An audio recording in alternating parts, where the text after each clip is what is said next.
We're finished 10. Yeah, yeah. We're starting at number 9 on chapter 1. You are all correct. I'm sorry, I was looking way ahead in my notes. Because I actually made notes. I did Yeah, no, you're right. I'd been working ahead and I just looked ahead to where I'd left off in my notes. I beg your pardon. I need to say something. This is one of the most interesting documents I have ever read. This man has a handle on the status of the world and the church and everything. I am so impressed with his rhetoric. It's just amazing. I've read ahead several pages and he blows me away. Well, this is why I wanted us to study it, for exactly that reason. His analysis is so thorough and so complete. And what I find really fascinating now, in light of what he has said in this document, is to now look at what's happening in the Catholic Church on a broader scale, and especially the way certain American bishops are behaving right now as our election is going on, and the statements that some of our American bishops, some American Catholic bishops are making, and how out of sync they are with where the Pope is. Yeah. It's like, hello, do you listen to your boss? But anyway, paragraph 9. Okay. Dark clouds over a closed world. Without claiming to carry out an exhaustive analysis, right? And then he carries out an exhaustive analysis. Or to study every aspect of our present day experience, I intend to simply to consider certain trends in our world that hinder the development of universal fraternity. Shattered dreams. And it's interesting to me that he starts actually by listing some signs of hope that he had seen developing. It seemed that the world had learned a lesson from its many wars and disasters and was slowly moving toward various forms of integration. Let's pause there for a minute, because I know right now, as we sit here in the middle of COVID-19 and our own approaching election and feeling the fracture within our own country and the division, seeing what's happening in Europe with Brexit and polarity happening in different places in Europe. It's important to remember, I think, that it wasn't that long ago that we were seeing signs of hope. What are some of the things that looked hopeful to you and maybe still look hopeful to you in the world? And Liz, maybe you can speak to us a little bit about Europe, because you've just come back from there. Well, I at least can say living in Italy at the very beginning of COVID and COVID becoming such a so widespread, especially in the north, that I felt very comfortable with the ways in which some of the countries were trying to do things that were incredibly proactive at the very beginning of it, in terms of having an actual lockdown where everybody is staying put, trying to do testing in a very specific manner to really cut down on tests that didn't actually give real evidence of what was happening in at the time. Unfortunately, I think that especially right now in Italy, in Rome specifically, there have been measures now put into place where curfews are put into place. There are also some measures that restaurants should close at 6 p.m. so that people aren't dining out very late. And unfortunately, now there's been a pushback. And so now we have what used to be this very unified approach at the very beginning of COVID is now kind of wilting away as people's patience is probably very, very low right now. So I think that in general, most people are still trying to put up a very brave front, trying to muster as much grace to try to get through this, especially in Italy. But unfortunately, I think that there's a little bit of systems that are breaking down in that in this transition of trying to figure out what to do to stop a second wave from happening as cases start to increase. So I've seen both of them in a very short amount of time. So I'm hoping that things will get under control sooner than later. Okay. Yeah, a couple of things that come to my mind, and this is going back several years, maybe even decades. It would be the European Union, probably as a sign of people coming together and maybe trying to shed some of their national tendencies and their culture to merge, like with the single currency. And maybe the Pope is referring to that.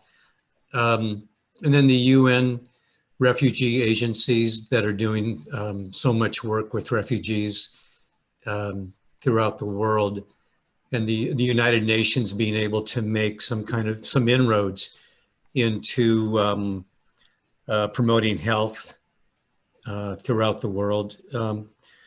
So the work that the United Nations is doing and has done is has a global expanse to it. And then also, in some ways, reducing tariff barriers between countries, I think was also maybe something else that the Pope is thinking about in terms of fostering more unity throughout the world. Mm-hmm. Right. Thank you both, Phil and Liz.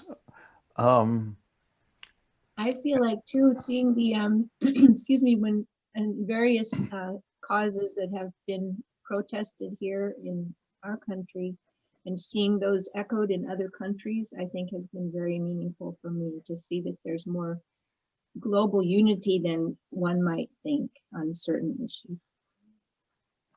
Yeah. Yeah, that's an interesting observation too, that you see issues that you might think pertain just to the United States, but you see those echoed in protests overseas. Right. So there seems to be a universal sense of justice where people are standing in solidarity with each other on things. Yes. I'm thinking in terms of some technological developments, that you've seen some technology shared worldwide so that nations can develop a pace. Although there could be a lot more of that. Still, you've seen it happening, and you've seen things like technologies leapfrogged in Africa, for instance. Cell phones and also, I'm sorry, that same point also for the development of a vaccine, that we as nations have been sharing information in a way that we formerly were perhaps just isolated and competitive. True. Same idea. What's your? All right, let's move ahead to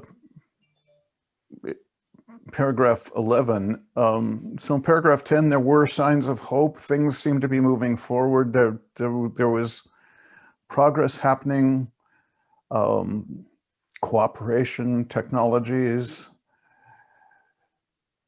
But now, recently, we've seen signs of regression. He states this pretty well. Ancient conflicts thought long buried are breaking out anew, while instances of a myopic, extremist, resentful, and aggressive nationalism are on the rise. In some countries, a concept of popular and national unity influenced by various ideologies is creating new forms of selfishness and loss of the social sense under the guise of defending national interests. Once more, we're being reminded that each new generation must take up the struggles and attainments of past generations while setting its sights even higher. I think, for me personally, that is one of the most troubling things we've seen happen in the last several years. This rise of nationalism, certainly here in the United States, but also in other countries as well.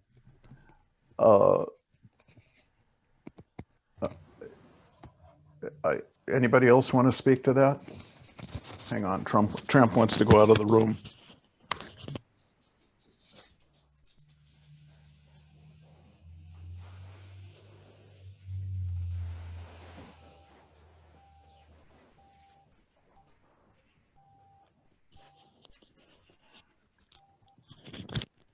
And bear in mind, he will talk about the value of appreciating your own nation. So it's not like he's taking an all or nothing position here, but this nationalism where it leads almost to an isolationism is what he's talking about. My country über alles, you know. This exceptionalism. Does it seem that the issues we've had with migrations, refugee migrations from the Middle East into Europe has put a lot of pressure on those cultures and is causing people in those cultures that tend to be more conservative to draw back and almost like form put a circle around them to try and preserve their own cultures, which they see are being threatened by so much immigration. Yeah, I think that's certainly a piece of it, Phil.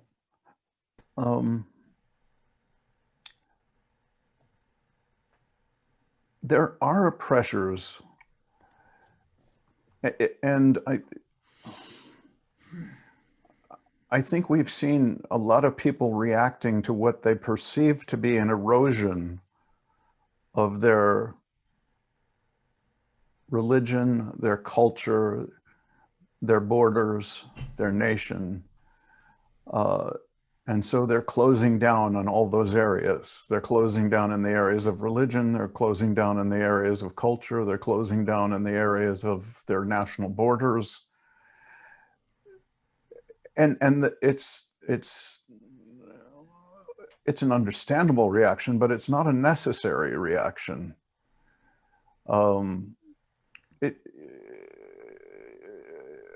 The thing I wonder is what is fueling all that migration that you talk about? And of course, the answer isn't a universal answer. It's not the same thing in every place, but at the same time, it is a thing we see happening worldwide.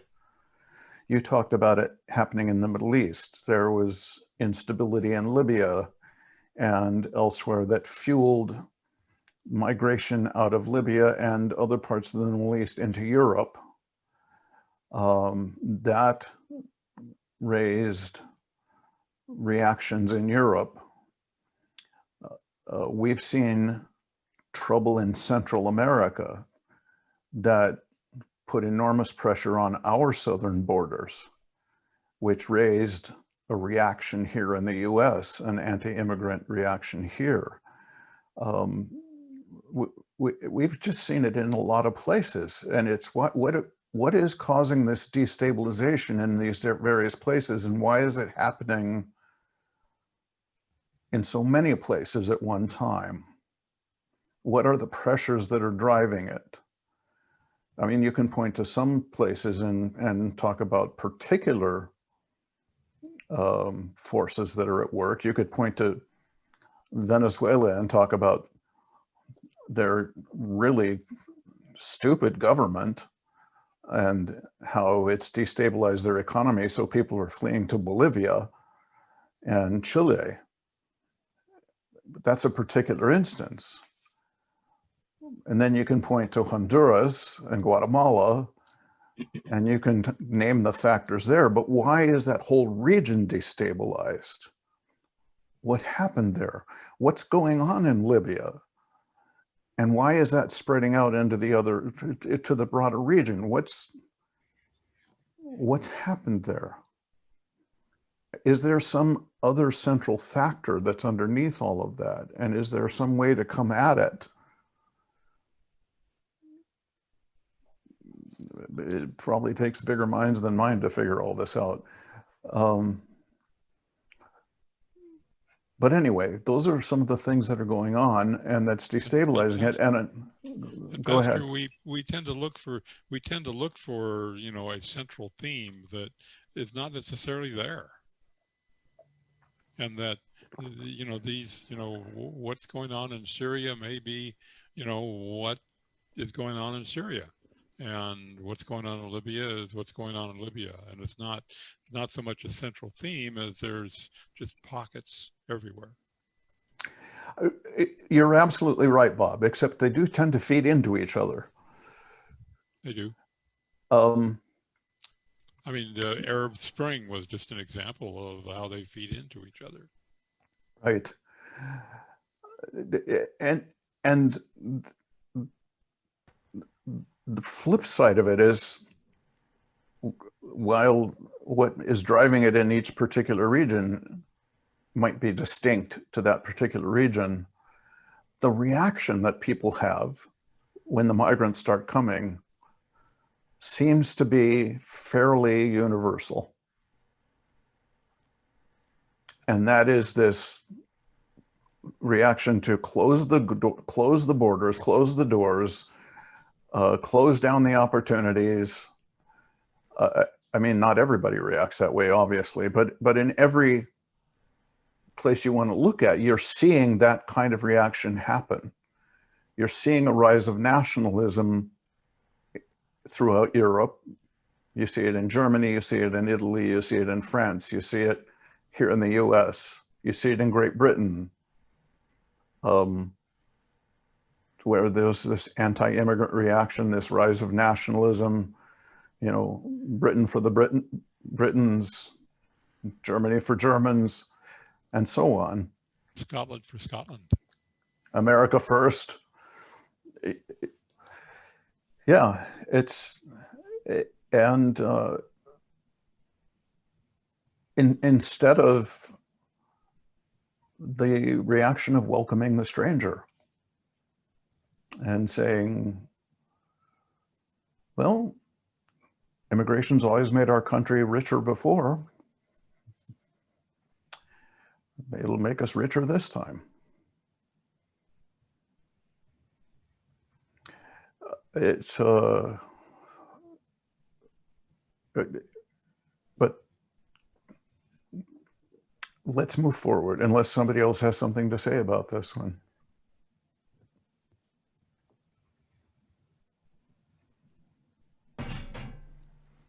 I actually think that maybe it has to do with this deep desire that we have to be accepted. And once you are a part of that centralized thing, that centralized entity of a country, that I'm a part of it and you're not. So why other people are not willing to also share that, I'm not sure. But I would say that it's fear that drives that. Fear that somehow they won't belong if we change X, Y, and Z to the country. I think you're right about that, Liz. Go ahead.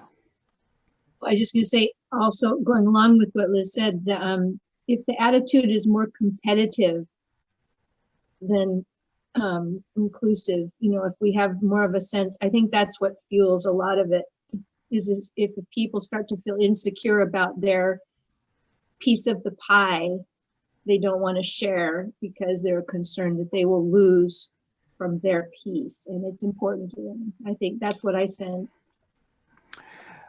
That's right. And it's I think both those things. There's a mindset of limited resources.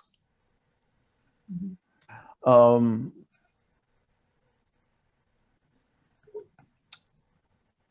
Power.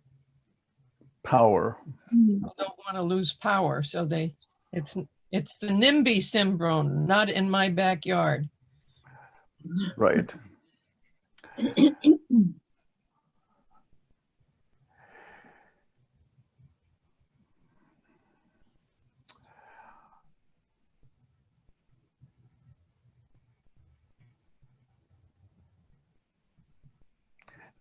There's something at the end of 11 there.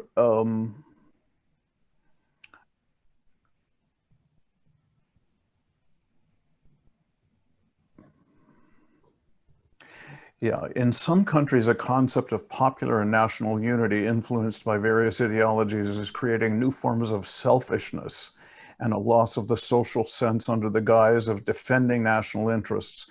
Once more, we're being reminded that each new generation must take up the struggles and attainments of past generations while setting its sights even higher. This is the path. Goodness together with love, justice, and solidarity are not achieved once and for all. They have to be realized each day. It's not possible to settle for what was achieved in the past and complacently enjoy it as if we could somehow disregard the fact that many of our brothers and sisters still endure situations that cry out for our attention. And I think that's something that we've always got to stop and remember with migrants, with immigrants, is that you've got to ask yourself, what would it take for me to leave home with my family? What would it take for me to brave the kind of journey they're taking? How dire would things have to be for me to take those kinds of risks? And I think most people don't ask themselves that. They just see the people coming and it makes them nervous.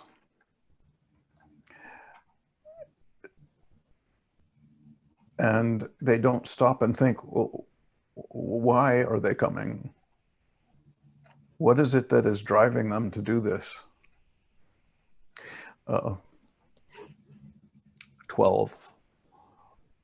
Opening up to the world is an expression that has been co-opted by the economic and financial sector and is now used exclusively of openness to foreign interests or to the freedom of economic powers to invest without obstacles or complications in all countries. Local conflicts and disregard for the common good are exploited by the global economy in order to impose a single cultural model. This culture unifies the world but divides persons and nations. For as society becomes ever more globalized, it makes us neighbors, but does not make us brothers. We're more alone than ever in an increasingly massified world that promotes individual interests and weakens the communitarian dimension of life. Indeed, there are markets where individuals become mere consumers or bystanders. As a rule, the advance of this kind of globalism strengthens the identity of the more powerful who can protect themselves, but it tends to diminish the identity of the weaker and poorer regions, making them more vulnerable and dependent in this way. In this way, political life becomes increasingly fragile in the face of transnational economic powers that operate with the principle of divide and conquer.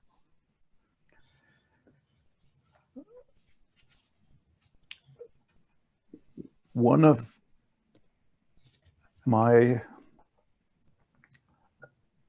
greatest critiques of capitalism as a system is that it regards persons as either assets or liabilities. That doesn't make it either good or evil. It just simply is a statement about the nature of capitalism as an economic system. Mm-hmm. Persons are an item on the balance sheet, and they are a cost item. If they are a productive cost item, they are an asset, and if they are not productive, they are a liability. And you have to stop and think, as a follower of Jesus, is that a system that is good to be a part of. Other systems have their weaknesses too, but to me, that is a central weakness of capitalism as an economic system and as an economic philosophy. And the problem is that it has become a dominant operating philosophy of much of our political system, which, because so much of our political system is driven by the market. And the two have come to operate hand in hand.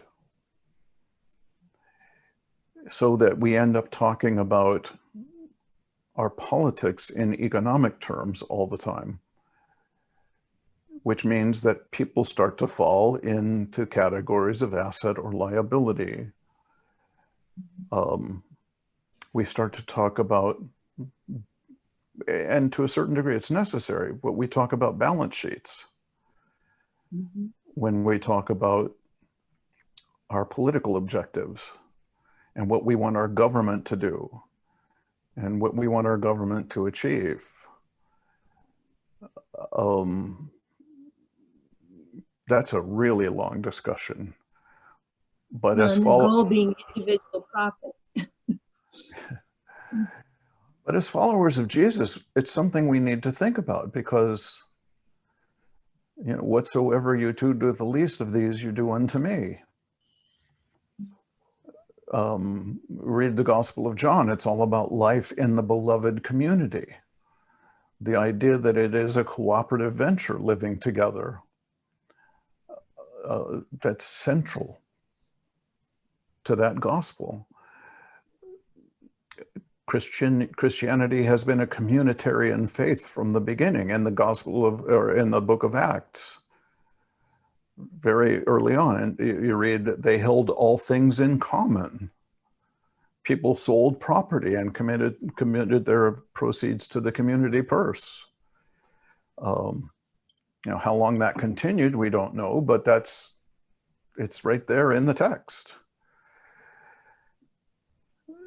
So how do we reconcile these kinds of ideas with where we are in our international monetary politics and how these things play out? Or do we? And how does that affect our idea of fraternity with each other across the globe? Understanding that we are all siblings in Christ. How do we take some of the radical things that are in the New Testament, like when Paul in 1 Corinthians chapter 11 really takes the Corinthians to task, because when they come together, they're not distributing everything evenly at their meal. The people who are wealthy are sitting down and having a feast, while the people who are poor are having almost nothing to eat. And he's saying, this is not what I told you to do. 1 Peter, he's saying, look, you're making real distinction between the rich and the poor here. Knock it off. I mean, it's there. It's in our holy texts. But we tend to not spend time with that.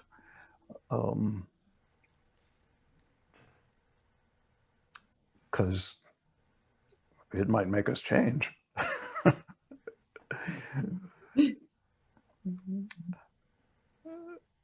And don't get me wrong, I'm not scolding anybody here, because you people are all so generous and so egalitarian. But it means we got to think about these things and how it affects our life together in every regard. I'm sorry, I'm preaching here, and you get too much of that from me as it is.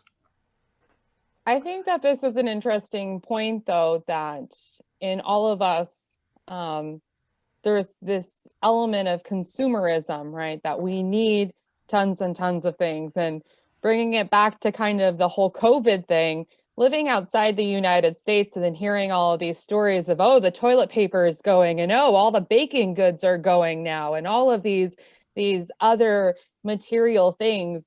And I kept having conversations with people back in the States and just kept reminding them, it doesn't necessarily have to be this way. Living in Italy, we have very small space. We live in apartment living. You get your groceries every couple days. There is not a large freezer and a fridge for everything, or even space in your kitchen to put all of these, you know, the Costco size toilet paper, right? Like there is no place for it in the home. And so it's just interesting how these kinds of situations drive up that consumerism. But one of the things that I really appreciate about paragraph number 12, it says, it makes us neighbors, but it does not make us brothers. And something that I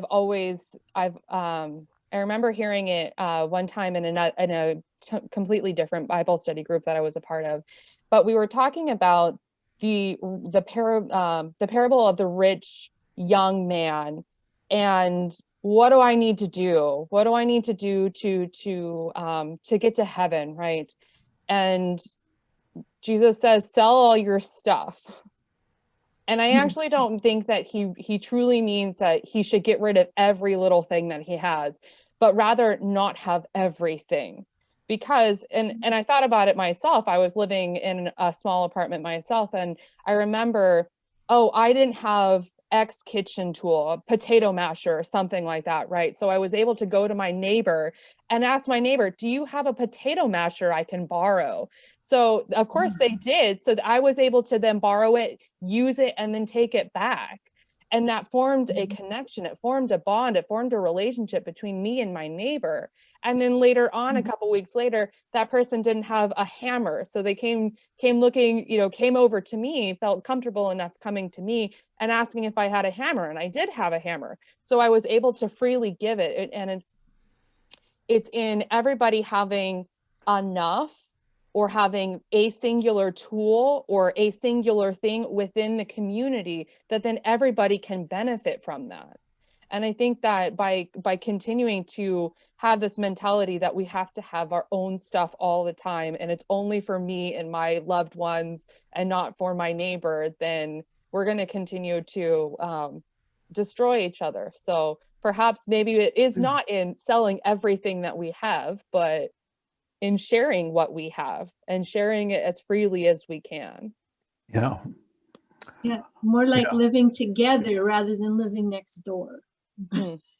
Yeah. You know, as I read that paragraph too, I was thinking about, remember at the very beginning of the pandemic, there was that one billionaire who said he was just going to go up on his yacht and write out the whole thing on his yacht.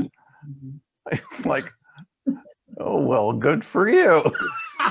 Well, I thought I saw something, I don't like bringing up this family, but Kim Kardashian said, oh, all of us have gotten COVID tests and we've done all these measures and we've all done these things. So now we're all going to be able to go on vacation together, guys. Isn't that great? We're just going to go on this really nice fancy vacation now. Well, all the rest of us, you know, sit at home with our toilet paper, you know. Yeah. Just trying to figure out how they're going to pay their rent and buy their food. You know, contrast that with Justin Turner on the Dodgers. Mhm. You know, he had to leave in the 7th inning last night because he tested positive. Right. And you know why he tested positive? Because he and his wife had set up a foundation to provide financial assistance to people suffering from COVID. Mm.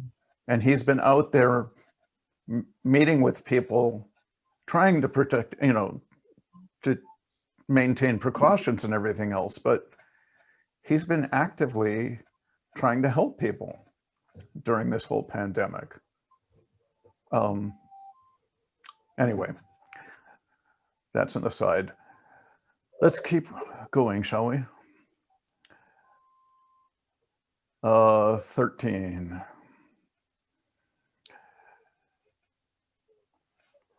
As a result, there's a growing loss of a sense of history. Oh, amen to that. Yes. Which leads to even further breakup, a kind of deconstructionism, whereby human freedom claims to create everything starting from zero, is making headway in today's culture. The one thing it leaves in its wake is the drive to limitless consumption and expressions of empty individualism. Concern about this led me to offer the young some advice. If someone tells young people to ignore their history, to reject the experiences of their elders, to look down on the past and to look forward to a future that he himself holds out, doesn't it then become easy to draw them along so that they only do what he tells them? He needs the young to be shallow, uprooted, and distrustful, so that they can trust only in his promises and act according to his plans. That's how various ideologies operate. They destroy or deconstruct all differences so that they can reign unopposed.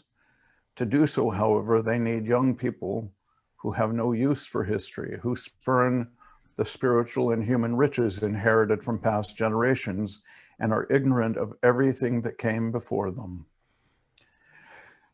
Yeah.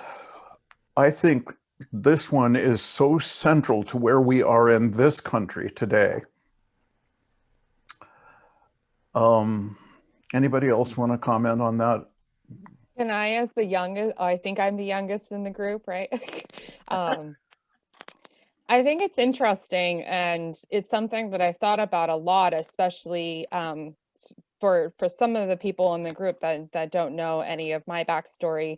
Both my grandparents on my dad's side were immigrants here. My grandfather served in World War II, got his citizenship from fighting in France, where he met my my grandmother, and then they returned back to the States.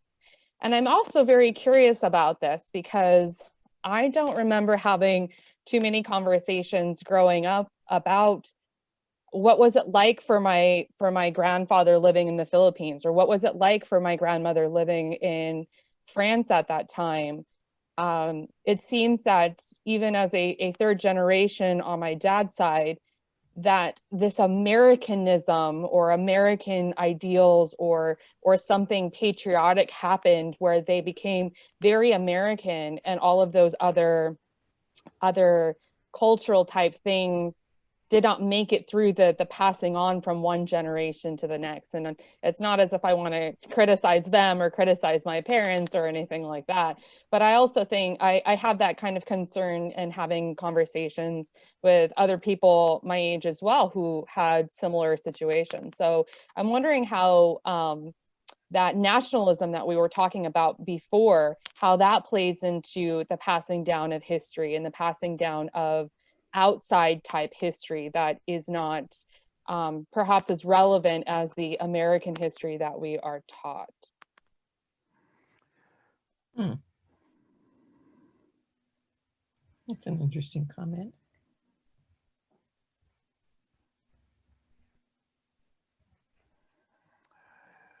We were taught, I'll speak for myself here, because, you know,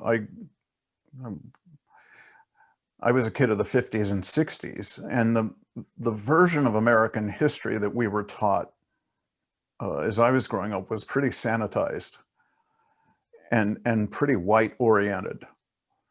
And it wasn't until I got to high school and started advanced placement history, and then in college started to really dive into some history that looked at more than just the white people side of things, that I started to realize that we weren't taught the whole story. Because history is written by the victors. And of course, it wasn't also until that time, it was the 70s and 80s and 90s that some of the losers, if to use that term, had started to write their version of those histories. And then you started to see books like Guns, Germs, and Steel, and books like that appearing. that you started to realize history is a lot more complex than what we learned. That Christopher Columbus was really a pretty nasty person, for instance. That the framers of the Constitution, for instance, while they were outstanding people for their time, they were also fighting some internal battles between each other that were pretty heated, and that our Constitution has some pretty big flaws in it as a result of those battles. Some things that we're dealing with today that we're still trying to sort out, that are a result of their battles over slavery, for instance, which is why it's needed 27 amendments and we're not done yet. You know, how do you deal with the fact that our Constitution officially says that slaves are 3/5 of a person? I mean, that's enshrined in the legal language of our nation. Women aren't even mentioned in our Constitution. The idea that a woman would sit on the Supreme Court would have seemed ridiculous to Madison and company. How do you deal with that? Those are things that people don't think about today when they start having arguments about originalists. And because it's a patently ridiculous idea to be an originalist when you're talking about the Constitution. It's just not really possible, because if you're really going to be an originalist, you're going to be pro-slavery and you're going to be against women having the vote, and I mean, you just are. But that's where we are. And then you layer on top of that the fact that when is the last time kids in high school were taught civics? I've had a lot of conversations with people who are old enough to know better, who don't have the most basic idea of how government works. And then they don't know the history of the country. They don't know the history of this. Happens especially in conversations about religion, about Christianity. They don't have any idea of the history of religion, of Christianity. I have had conversations with people who have really passionate ideas about scriptures, but they won't know where that scripture comes from. They won't know the first thing about why that scripture is included in the Bible, how the books of the Bible came to be in the Bible, what that scripture relates to, what its context is. But they want to give you the definitive idea of how it has to be applied. And it's like, whoa, let's slow your roll here.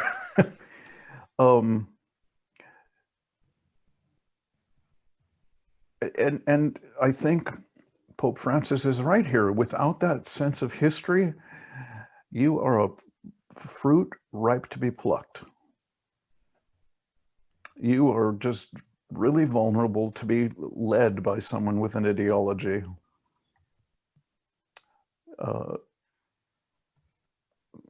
Anyway, anybody else want to talk about that? I think going along with history, I almost want to add tradition. You know, you speak about being growing up in the 50s and 60s. And, you know, during that period of time, we were incorporating so many immigrants, so many new people in our country, just as Liz was saying about her family coming, my family from Norway. And, you know, so much of the tradition that supports their history was so important to those families coming into this country, but they also it was so important for them to become American, whatever that meant, to become American. And I don't know if any of you have taken the test for naturalization. You can go out on the web and find it. It's pretty eye-opening to see just how well you can do on that test. We helped a couple of young people become study for the naturalization tests that were from the Philippines. And in going through that test, it was like, oh my gosh, I either missed that day or it was never discussed. And that's for the naturalization. But I think a lot of tradition, and it was so important to hold on to tradition, which kind of, it colors your history. When you look at your countries of where your immigrant country, where you came from and what you've come to, I think history has a real, and tradition really go hand in hand. I think you're right, Karen. And I know when I was growing up, it was a wonderful thing to know I was an American, but I was Swedish. Yep, I was. But I was also English, Irish, Scot. And I had all three of those things. They were part of who I was, and we celebrated all of those things. And it was always interesting to meet other people with different traditions and talk about those things because they were the richness of who we were. And it was fun to learn about those things. So we had friends. Unless you were warned, those Italians, or, what's his last name as you go out on a date? That starts shading and coloring your history and your tradition as you break away from those traditions and that history. That's true. And that's that old lesson, you've got to be taught. Yep, exactly. And I was blessed that my mom was who she was, because my mom was the one who taught us that that's all really interesting and wonderful stuff, that we're all so different, and that's fun. Mm-hmm. So let's move ahead, shall we? These are the new forms of cultural colonization. Let us not forget that peoples that abandon their tradition and either from a craze to mimic others or to foment violence, or from unpardonable negligence or apathy, allow others to rob their very soul, end up losing not only their spiritual identity, but also their moral consistency, and in the end, their intellectual, economic, and political independence. One effective way to weaken historical consciousness, critical thinking, the struggle for justice, and the processes of integration is to empty great words of their meaning or to manipulate them. Nowadays, what do certain words like democracy, freedom, justice, or unity really mean? They've been bent and shaped to serve as tools for domination, as meaningless tags that can be used to justify any action. Wow, that closing statement is a little frightening.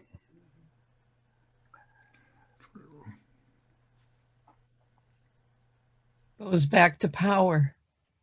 It does. It does go back to power. Who wants you to believe what and why? Or as Tim Lowell used to say, when you hear somebody say that, hold on to your wallet. Yeah.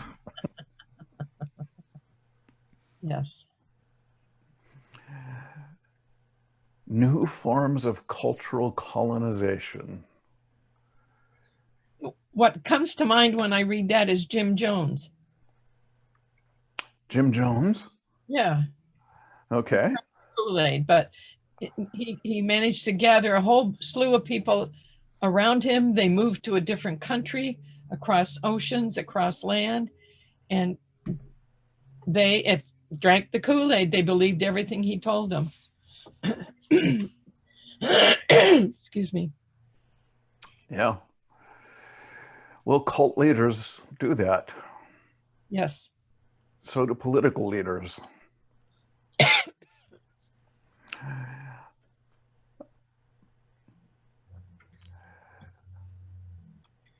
Allow others to rob their very soul and end up losing not only their spiritual identity, but also their moral consistency.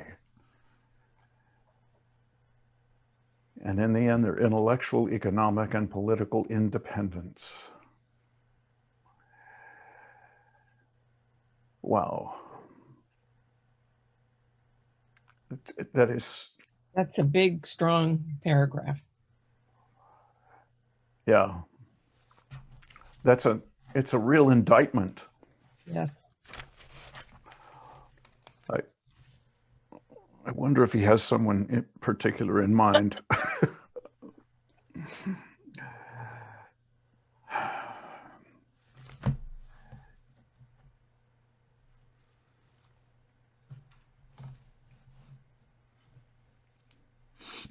To empty great words of their meaning or to manipulate them. Well, it's about time. And there's a lot of food for thought in that paragraph. Just a lot of food for thought. And before we meet again, we will all have voted. I can't think of a better paragraph to end on before Election Day than that one.